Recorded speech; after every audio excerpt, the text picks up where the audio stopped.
Fierté, je suis meilleur 3. Ressentiment. Tu ne le mérites pas fondamentalement. Notre problème est que nous avons un cœur qui veut se mettre au centre de l'univers. Mais Dieu a envoyé Jésus-Christ pour qu'il puisse nous libérer de cette tendance de notre cœur et nous renouveler de l'intérieur. Par conséquent, ceux qui entretiennent une relation croissante avec le Christ, ceux qui sont connectés au Christ, par la grâce dont ils font l'expérience dans leur vie, peuvent surmonter ces manifestations et les échanger contre du service. Parce qu'en tant que disciples du Christ, nous sommes appelés à servir. Dans l'Épître aux Galates, nous trouvons une perspective intéressante concernant le service qui nous fera comprendre plus clairement l'importance de le pratiquer en tant que disciples du Christ. Galates 5, 13 à 15. NIV. Je vous parle, frères, parce que vous avez été appelés à être libéra. Mais n'utilisez pas cette liberté pour laisser libre cours à vos passions. Servez-vous plutôt les uns les autres avec amour. En fait, toute la loi est résumée en un seul commandement.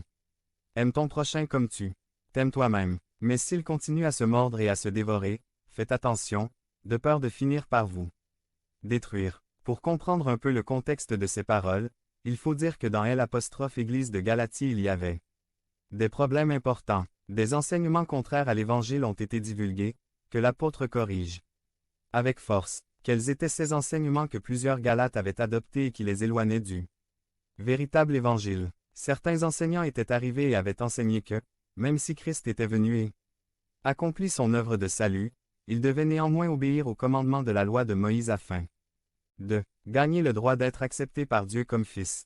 Ils pensèrent, il faut ajouter quelque chose de plus à ce que Christ a fait, à savoir nos bonnes œuvres d'obéissance à la loi de Moïse. Si nous n'obéissons pas à la loi de Moïse, Dieu ne nous acceptera pas.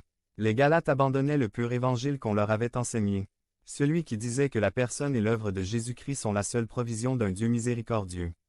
Pour le pécheur, qu'en dehors de Jésus-Christ, il n'est pas possible d'avoir une relation correcte avec le Père.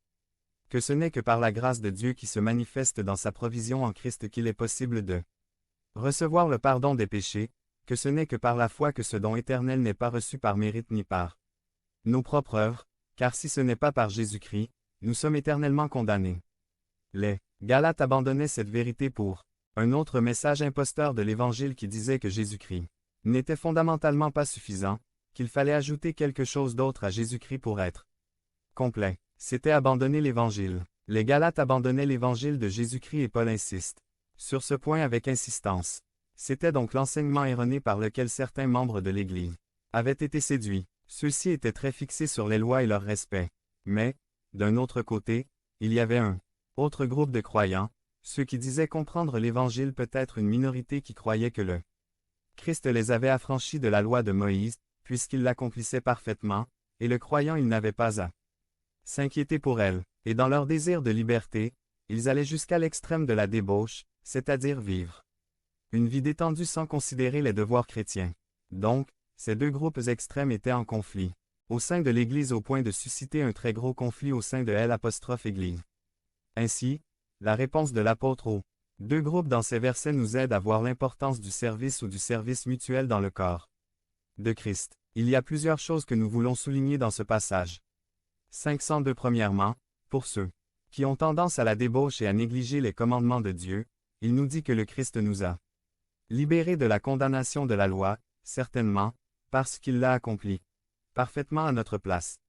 L'accomplissement parfait de la loi ne repose pas sur nos épaules pour être accepté devant Dieu, parce que Christ l'a accompli à notre place.